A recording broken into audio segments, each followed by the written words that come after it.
Israel widens its ground offensive, stepping up attacks across the Gaza Strip. The Israel Defense Forces claim to have hit about 200 targets in Gaza.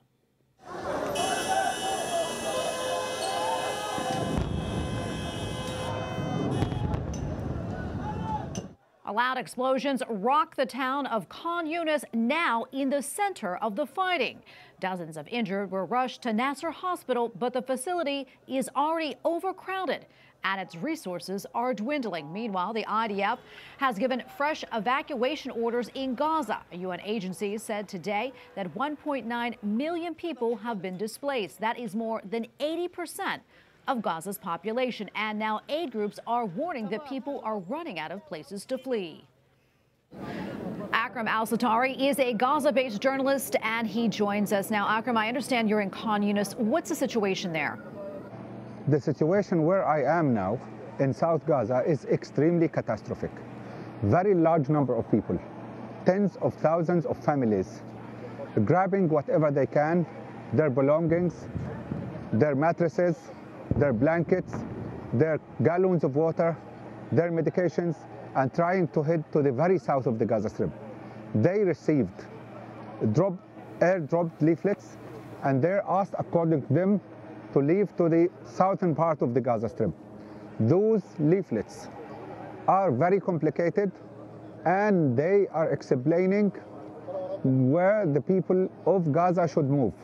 They're explaining through drawings and blocks, assigning a number to each block and asking people of Gaza to move. Number one, people of Gaza don't have access to internet. Most of them don't have access to internet. Secondly, they have great problems and challenges related to transportations and related to the freedom of movement, given the non-stop bombardment ever since the ceasefire came to an end. Gazans who received those leaflets were trying to move to the south, and the other Gazans were receiving phone calls. In those phone calls, there is a recorded message saying that it is the Israeli army and people of Gaza should be heading to the south of Gaza or Al-Mawasi area in the very east of Khan Yunis. And people are now, they have been ever since this key development took place, till to this particular moment, have been trying to move and have been trying in Rafah area to erect tents and to make some small shelters with whatever they can get for the sake of just staying even on the two sides of the roads. Now, officially, 1.8 million Gazans are considered IDPs or potential IDPs. With the panic that is widespread because of the distribution of those airdrop leaflets and phone calls and all of those type of communications, Gazans are now moving to the south, and most of them are now staying in the south, fearing the worst because they have seen ongoing bombardment and they have seen ongoing devastation, and they are not sure whether they will be safe in the south because they have seen several different occasions where people who were moving to the south ended up being bombarded and killed in the south. Akram, before I let you go, talk to us about the humanitarian situation. The humanitarian situation in Gaza is extremely catastrophic in the meantime. Those are the words of the head of the submission of the ICRC. They say, and so she says, that the situation in Gaza is unbearable and that the authorities should be allowing unhindered flow of the assistance to the people of Gaza Strip. Now food becomes an issue of death or life.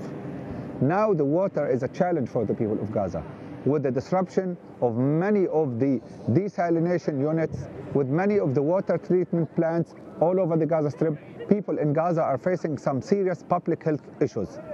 And also the number of people who are displaced now is increasing. 1.8 million, like I said.